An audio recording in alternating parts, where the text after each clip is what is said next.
Assalamualaikum warahmatullahi wabarakatuh. Perkenalkan, nama saya Syakila Naira Elhamidi. Saya dari STIT Askia Bukit Tinggi, kelas 4 Mi'raj 2. Simak cerita Naira ya. Selamat menyaksikan. Jeruji besi jadi saksi. Buya Hamka atau Abdul Malik Karim Amrullah adalah sosok ulama besar yang tegas, pemaaf, dan bijaksana. Beliau juga seorang penulis sekaligus sastrawan.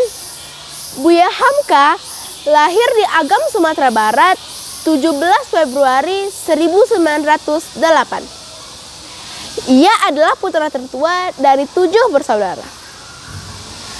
Ayah beliau adalah Abdul Karim Amrullah, seorang ulama pembaharu Islam di Minangkabau. Ibu beliau bernama Siti Sofia, berasal dari keluarga seniman asal Minangkabau. Sebelum mengenyam pendidikan formal, Hamka lebih dulu tinggal bersama neneknya di Selatan Maninjau. Lalu, saat ia berusia 6 tahun, Hamka pindah untuk tinggal bersama ayahnya di Padang Panjang.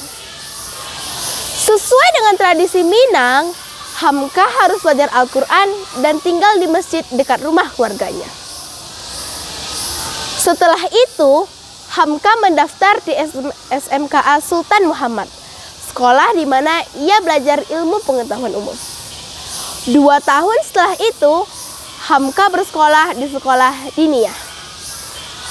Banyak kisah pilu yang dialami Buya Hamka.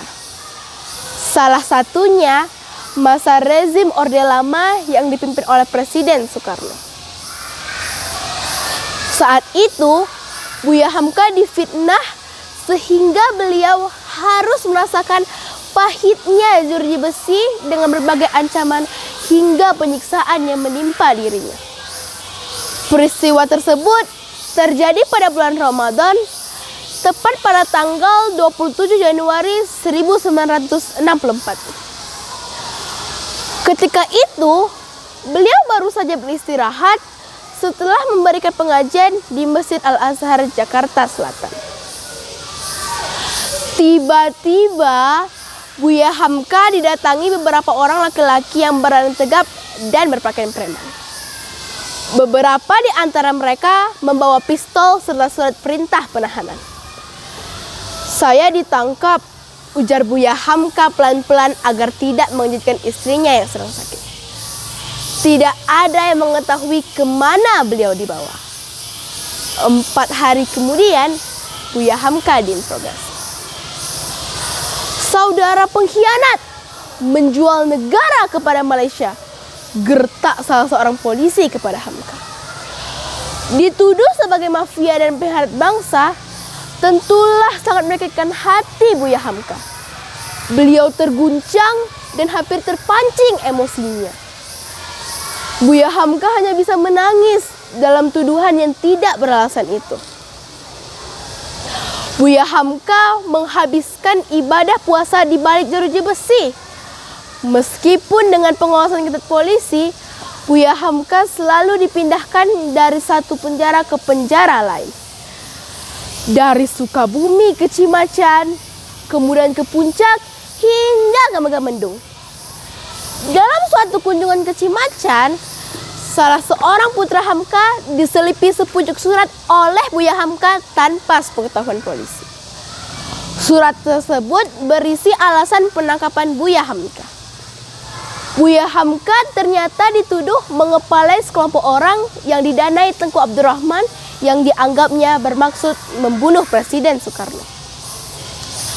Buya Hamka juga dituduh memimpin rapat di Tangerang bersama kawan-kawannya. Buya Hamka dipaksa membuat pengakuan palsu. Di bawah sorotan lampu, Buya Hamka dihina dan diancam agar mengakui tuduhan palsu tersebut.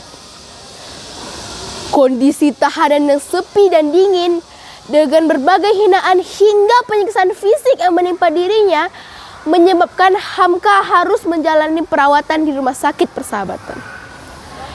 Tidak lama kemudian, Buya Hamka dipindahkan setelah kekuasaan beralih menuju kekuasaan Orde Baru.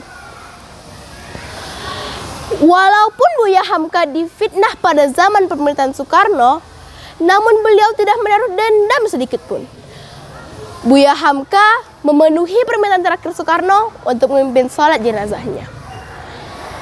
Hal ini membuktikan betapa besarnya hati seorang Hamka. Dalam bukunya Lembaga Hidup 2015, Hamka memberi kesaksian.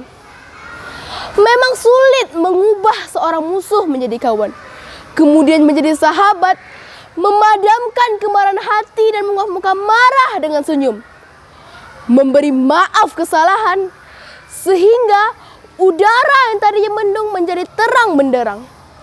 Memang susah melakukan itu, memang susah, tetapi kesulitan itulah yang harus kita coba untuk kemuliaan jiwa kita sendiri. Ulama besar Buya Hamka berasal dari daerah Agam. Sekian cerita dari Naira. Naira sudahi dengan salam. Wassalamualaikum warahmatullahi wabarakatuh.